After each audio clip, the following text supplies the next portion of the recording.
ہوں کہ میں جا کر بور ہو جاتا ہوں. ایمانداری بات بولتا ہوں, کان کھول کر سن لو جو کچھ میں کہنا چاہتا ہوں. علماؤں کے ساتھ واسطہ جب بھی پڑھتا ہے بیزار ہو کر گھر جاتا ہوں. نہ نماز پڑھنے کا پتہ ہے, نہ جنازہ پڑھنے کا پتہ ہے, نہ طریقہ کار پتہ ہے. یہاں اس لیے ہیں کہ یہ دین و اسلام سکھاتے ہیں. میں ایمانداری بات آپ کو بول رہا ہوں. پھر دوسری بات یہ ہے کہ جناب طاہر القادری کو ہم لوگ جو پسند نہیں کرتے ہیں اس کو شیعہ کہتے ہیں. اس کی وجہ بتاؤں آپ کو کہ عاشق ہے اہل بیت کا. اہل بیت کے بارے میں نبی کریم صلی اللہ تعالیٰ علیہ وسلم کی آل اولاد کے بارے میں اگر سننا ہو تو طاہر القادری کو آپ سنیں. طریقہ کار جو اس کا ہے واللہ اللہ کو حاضر ناظر جان کر کہتا ہوں مجھے پسند ہے, اور آج اسی وجہ سے یہاں پر آیا بھی ہوں. کل ظہر کی نماز میں نے ایک مرکزی مسجد میں پڑھی اور انتظامیہ کو جا کر میں نے شکوہ کیا, اللہ کے لیے کوئی امام تو اچھا سا رکھ لو جس کو رکوع اور سجدے کا تو کم از کم پتہ ہو. میں تنگ آ جاتا ہوں. اس کی وجہ یہ ہے کہ نبی کریم صلی اللہ تعالیٰ علیہ وسلم کا ملاد بنایا جائے. آپ یہ غور کریں جو باتیں میں بول رہا ہوں.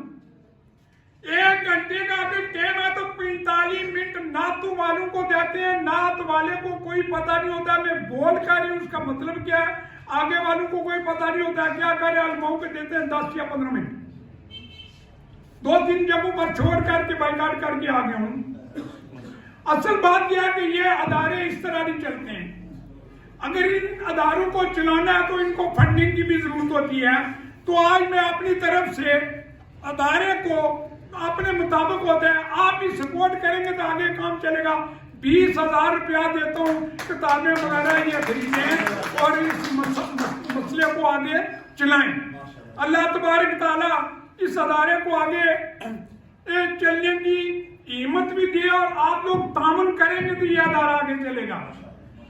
میری بات سمجھے.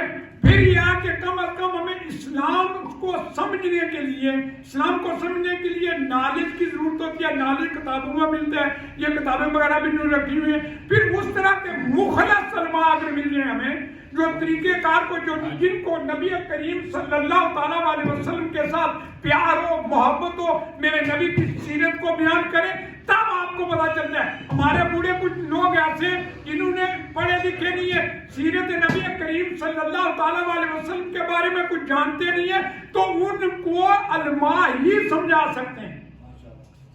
میں نے ایک مولانا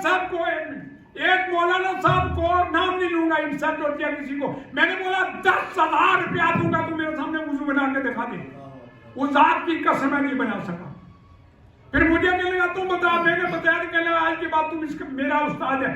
سوال یہ ہے کہ اگر ہم سیکھیں گے نہیں تو یہی کچھ طریقہ کار کو اپنا کر رکھیں گے. اللہ تبارک تعالیٰ ہمیں سیکھنے کی توفیق عطا فرمائے اور اس طرح کے ادارے جو ہیں ان کے ساتھ تعاون کریں گے تو اللہ کے فضل سے پاک کرم سے ہم پیا تک ملتا پہنچیں گے. السلام علیکم ورحمۃ اللہ.